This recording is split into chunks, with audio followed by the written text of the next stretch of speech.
Айгөл Әхмәтғалиева. Давыл. Үшінші кисәк. Авыл башындағы урамда кеше кара юк иде.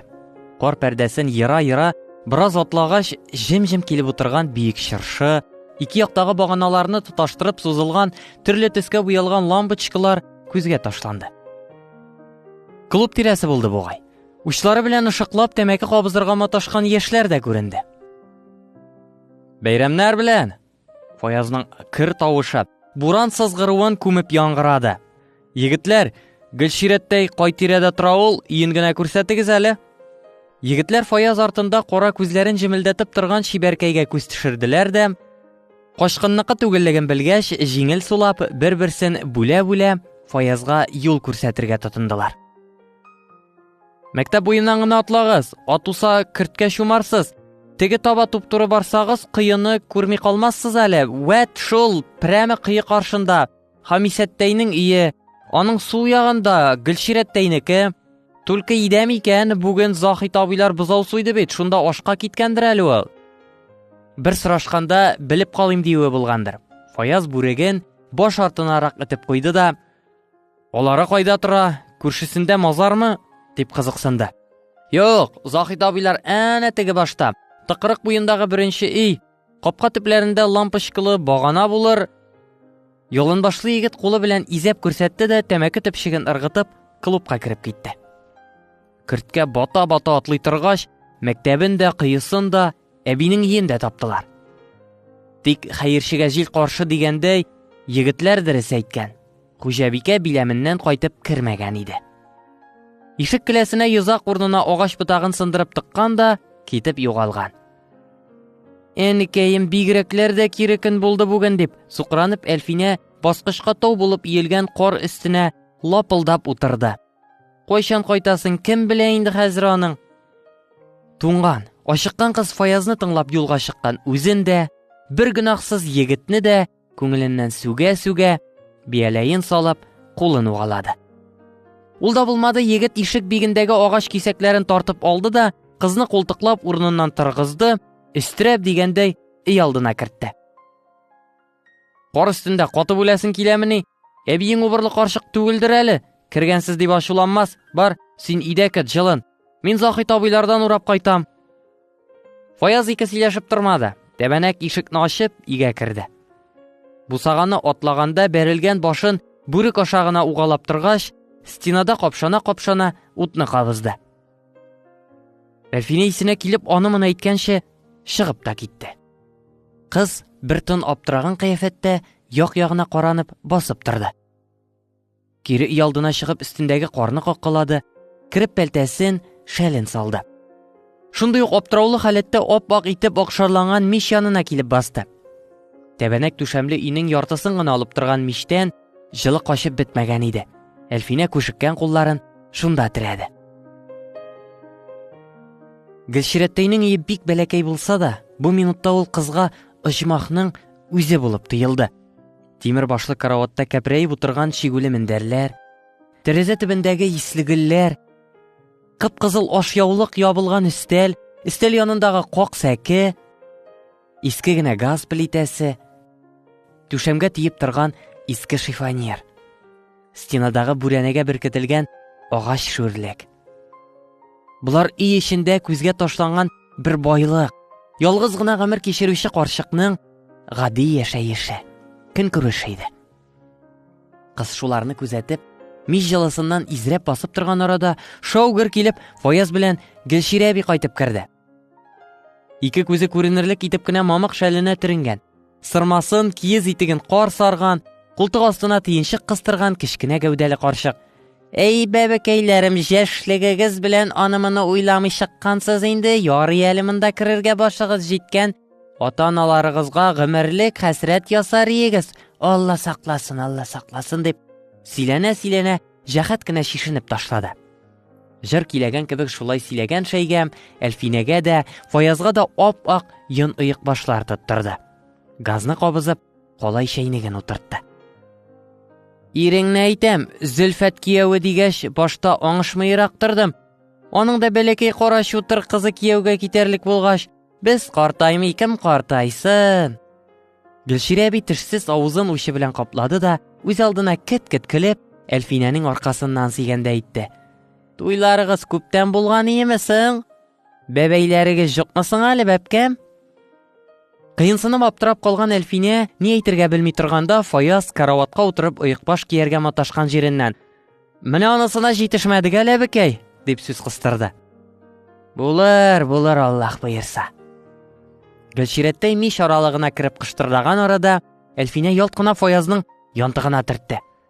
Аның сүзсез ымын аңлаган Фаяз тешләрен балкытып елмайды да, янәшәсенә килеп утырган кызның колагына иелә төшеп: "Соң, әбиеңә кыскача гына әйттем инде, Алмалыдан Зөлфәт кияүе дидем. Бөтен биографияңны сөйләп торып булмады."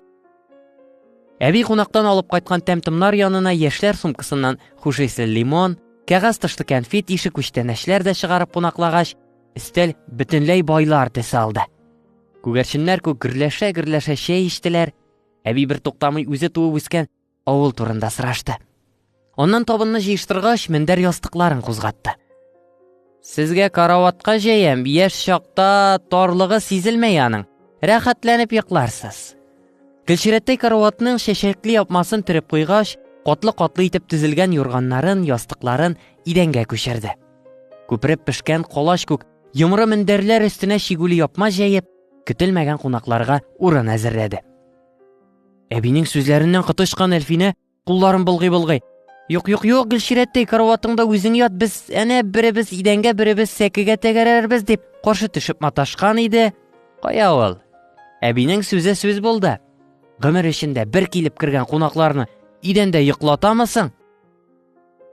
Буларның барысын мыек астыннан гына елмаеп тыңлаган Фаязга ни? Ул сүзгә кушылмады. Жылы киемнәрен салды да, юрган астына кирип ятты. Уятыннан нишләргә белмәгән Әлфинә суга батучы саламга ябышкандай: "Гөлширәттәй, мин анау ястык белән идәнгә генә сузылып ятыйм әле", дип сүз катып карады. "Кичәле ачуымны китереп тор тагын." Карчык сәкегә юрган түшәде. Башыннан яулыгын салып, сүз шикелле юка чәчләрен ике нәзек толымга үреп куйды. Мич аралыгына кереп, озын җиңле ап-ак күлмәген киеп чыкты. Аннан соң гына сүзен дәвам итте: "Бер-берегезнең кадерен белеп кенә яшәгез, бәбәкәйләрем. Әнә минеке. Сугыш бетәр алдыннан уч төбе кадәр кара хәбәрен кычаклап калдым. Җилкәсенә башымны куеп, кырыенда гына утырыр өчен дә әллә ниләр бирер идем дә соң."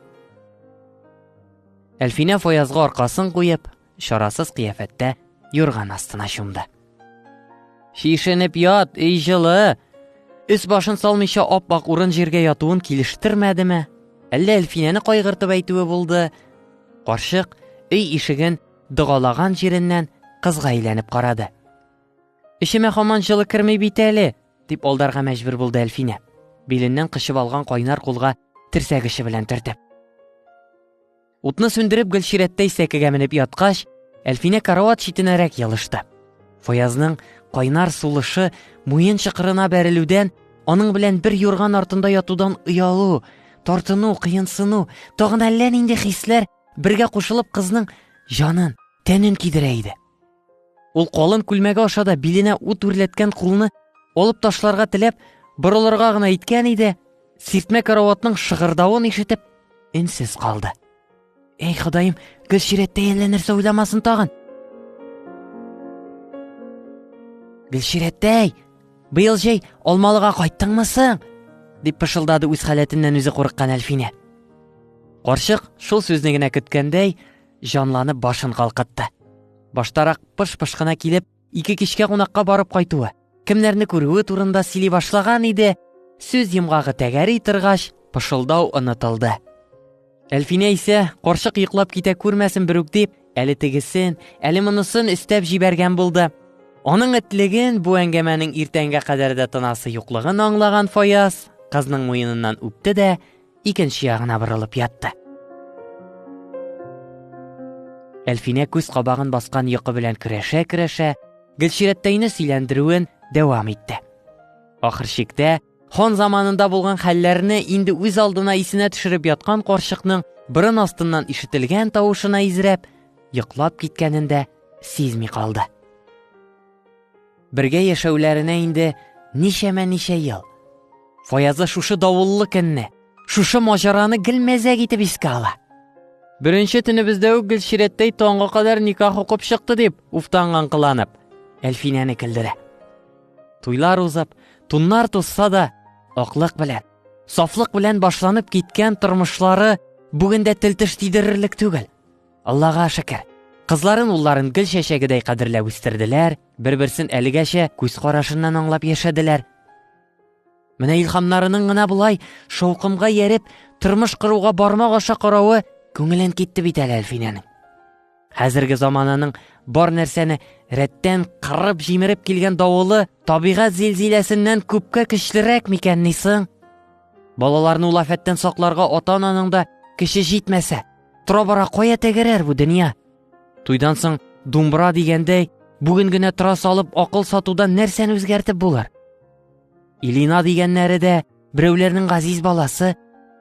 Әнә бара юлың дип ишеккә төртеп күрсәтә алмассың. Гаип атта да, тәртәдә дә шул. Яшьләрнең үзләрен генә җиңел акыллылыкта битәрләр идең дә. Бишектән үк ана сөте белән бирергә онытканыңны нишләтерсең? Шундый уйлардан башы каткан ана казмамыклы мендәрне сабый баланы кочаклагандай күкрәгенә сыендырды да, җәйге кич куйнына кереп барган урамга тәрәзә аша күз ташлады. Иртәнге белән чагыштырганда җиһан бөтенләй үзгәргән кебек. Урам тын. Һәркем үз дөньясына кереп бикләнгән. Бар тарафтан куркыныч, бушлык карап тора сыман. Ни өчендер бик каты уялгандай, бит алмасына ут капкан кояш та тау башындагы биек наратлар артына кереп качарга җыена иде.